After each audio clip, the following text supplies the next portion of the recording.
क्या 157 साल पुराना टाटा साम्राज्य, जिस पर हर भारतीय को नाज है, अंदर से बिखर रहा है। नमक से लेकर सॉफ्टवेयर तक हमारी जिंदगी के हर हिस्से में मौजूद यह टाटा ग्रुप आज अपने ही घर में एक ऐसी लड़ाई लड़ रहा है जो इसकी नींव हिला सकता है। रतन टाटा के बाद इस विशाल विरासत को कौन संभालेगा? ये सवाल अब ग्रुप के भविष्य पर एक बड़ा प्रश्न चिन्ह लगा रहा है। और ये लड़ाई अब सिर्फ बोर्ड रूम तक ही सीमित नहीं है। इसकी गूंज दिल्ली में सरकार के उच्चतम स्तरों तक पहुंच गई है। तो आखिर टाटा के बॉस आपस में क्यों भिड़ गए? वो आपस में क्यों लड़ रहे हैं? क्या यह वाकई टाटा साम्राज्य के अंत की शुरुआत है? संकट की जड़ टाटा ट्रस्ट का गृह युद्ध। टाटा समूह की बनावट काफी जटिल है। इसके शिखर पर है टाटा सन्स, जो सभी टाटा कंपनियों होल्डिंग कंपनी है, लेकिन असली पावर टाटा ट्रस्ट के हाथ में है। ये ट्रस्ट टाटा सन्स में 66% की विशाल हिस्सेदारी रखता है, जिसका मतलब है कि ट्रस्ट का फैसला ही पूरे ग्रुप की दिशा तय करता है। और असली दिक्कत यहीं से शुरू हुई। अक्टूबर 2024 में रतन टाटा जी के निधन के बाद टाटा ट्रस्ट के अंदर एक गहरी खाई बन गई। जो ट्रस्ट कभी एकजुट होकर फैसले लेता था, आज वो दो गुटों में बट गया है। यह सिर्फ कोई मामूली मतभेद नहीं, बल्कि कंट्रोल और भविष्य को लेकर एक खुली जंग है, जिसने 180 अरब डॉलर के इस कारोबारी साम्राज्य को हिलाकर रख दिया। यह लड़ाई इतनी गंभीर हो गई कि सरकार के शीर्ष अधिकारियों को टाटा के लीडर्स के साथ बैठक करनी पड़ी। सरकार ने उन्हें साफ कहा, इस अंदरूनी कलह को जल्द से जल्द सुलझाएं, ताकि इसका बुरा असर देश की अर्थव्यवस्था पर न पड़े। दो खेमे, दो बॉस, कौन किसके साथ? तो आखिर ये दो खेमे कौन से हैं जो आमने सामने हैं? एक तरफ है नोएल टाटा, रतन टाटा के सौतेले भाई, और उनके निधन के बाद टाटा ट्रस्ट के नए चेयरमैन। उनके साथ वेणु श्रीनिवासन और विजय सिंह जैसे पुराने और अनुभवी लोग हैं, जो लंबे समय से टाटा समूह से जुड़े हैं। यह खेमा एक तरह से पुरानी व्यवस्था और निरंतरता को बनाए रखना चाहता है। दूसरी तरफ से आवाज उठा रहे मेहली मिस्त्री। मेहली मिस्त्री साइरस मिस्त्री के चचेरे भाई हैं और कभी रतन टाटा के करीबी माने जाते थे। उनके साथ डेरियस खम्बाटा, प्रमित झवेरी और जहांगीर जहांगीर जैसे ट्रस्टी हैं। यह गुड बोर्ड में ज्यादा पारदर्शिता और बदलाव की मांग कर रहा है। ये दोनों गुट अब खुलकर एक दूसरे का विरोध कर रहे हैं।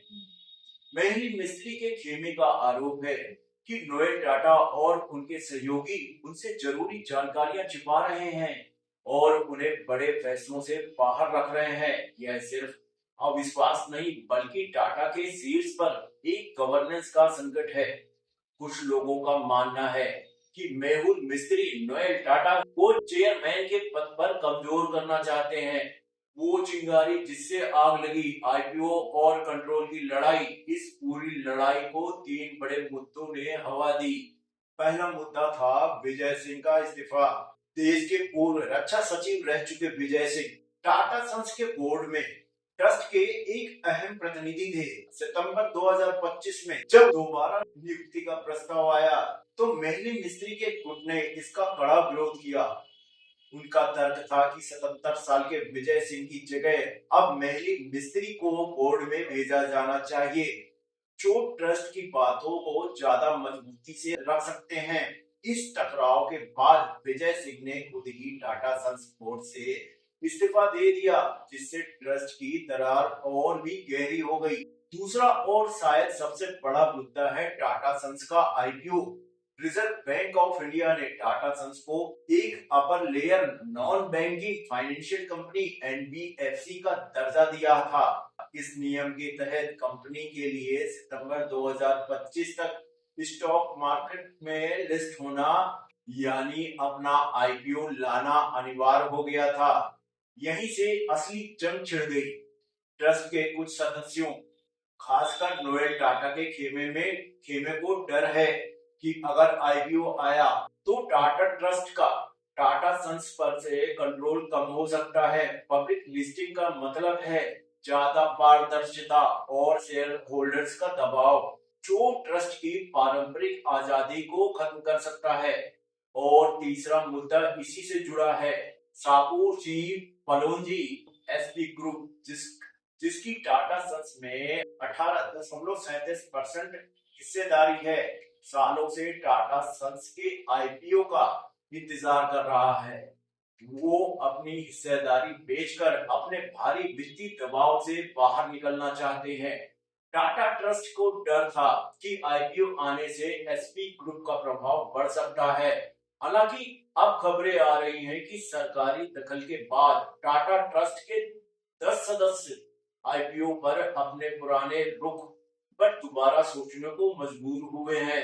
टाटा ट्रस्ट के सदस्य आईपीओ पर अपने पुराने रुख पर दोबारा सोचने को मजबूर हुए हैं। रतन टाटा का खालीपन और कमजोर होती विरासत, आज टाटा ग्रुप जिस लीडरशिप संकट से गुजर रहा है, उसकी एक बहुत बड़ी वजह है रतन टाटा की गैर मौजूदगी।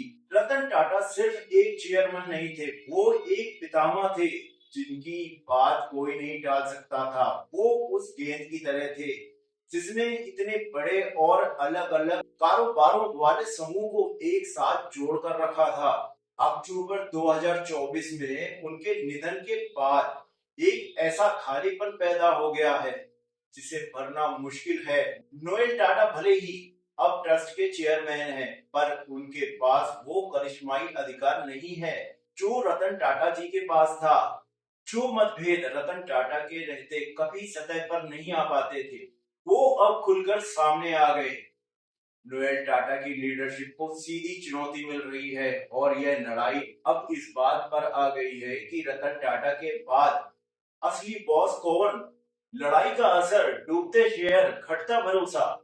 घर की यह लड़ाई अब बाजार में भी अपना असर दिखा रही है।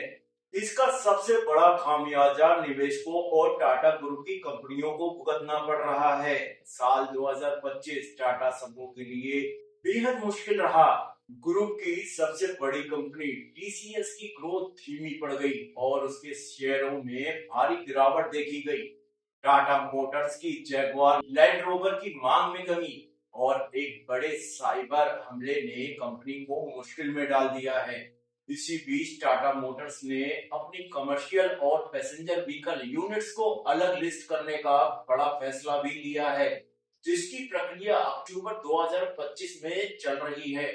टाटा केमिकल्स और टाटा कंज्यूमर जैसी कंपनियां भी दबाव में हैं, जो टाटा शेयर 2023 और 2025 में निवेशकों को माला माल कर रहे थे, वो अब 2025 में निगेटिव रिटर्न दे रहे हैं। यह सिर्फ आंकड़ों का खेल नहीं, बल्कि उस भरोसे का सवाल है जो टाटा नाम से जुड़ा है। इस अनिश्चितता को कम करने और स्थिरता लाने के लिए टाटा ट्रस्ट ने एक अभूतपूर्व फैसला लिया है। उन्होंने टाटा सन्स के मौजूद चेयरमैन एन चंद्रशेखरन को उनके 65 साल के रिटायरमेंट के बाद भी तीसरा कार्यकाल देने को मंजूरी दे दी है। यह फैसला ग्रुप के बड़े प्रोजेक्ट्स में निरंतरता बनाए रखने की एक कोशिश है, लेकिन यह ट्रस्ट के अंदर चल रहे सत्ता संघर्ष को कितना शांत कर पाएगा, यह देखना बाकी है। यह पूरा मामला काफी उलझा हुआ है और हर दिन एक नए मोड़ ले रहा है। आपको क्या लगता है, क्या एन चंद्रशेखरन का कार्यकाल बढ़ाना इस तूफान को शांत कर पाएगा? क्या नोएल टाटा और मेहली मिस्त्री के बीच कोई समझौता हो पाएगा, या फिर टाटा समूह का आईपीओ ही इस समस्या का एकमात्र हल है? नीचे दिए गए कमेंट सेक्शन में अपनी राय हमारे साथ जरूर साझा करें। तो क्या यह वाकई टाटा का अंत है? शायद नहीं, टाटा समूह ने इससे भी बड़े संकट देखे हैं और हर बार और मजबूत होकर उभरा है। लेकिन यह निश्चित रूप से टाटा के इतिहास के सबसे गंभीर नेतृत्व संकटों में से एक है। एक तरफ ट्रस्ट के अंदर कंट्रोल की लड़ाई है, दूसरी तरफ आईपीओ का दबाव और साकूर जी पालुंजी ग्रुप का एग्जिट प्लान, और इन सब के ऊपर है रतन टाटा के जाने से पैदा हुआ लीडरशिप का खालीपन। आने वाले कुछ महीने तय करेंगे कि टाटा समूह का भविष्य किस दिशा में जाएगा। क्या बोर्ड रूम की यह जंग एक दुखद अंत की ओर ले जाएगी या फिर यहीं से एक नया, ज्यादा मजबूत और पारदर्शी टाटा जन्म लेगा? इसका जवाब तो वक्त ही देगा। पर एक बात तय है, इस लड़ाई पर सिर्फ निवेशकों की ही नहीं बल्कि पूरे देश की नजर है, क्योंकि टाटा सिर्फ एक कंपनी नहीं, भारत के आत्मसम्मान और गौरव का प्रतीक है। अभी के लिए सिर्फ इतना ही। मिलते हैं अगले वीडियो में। तब तक के लिए जय हिंद, जय भारत।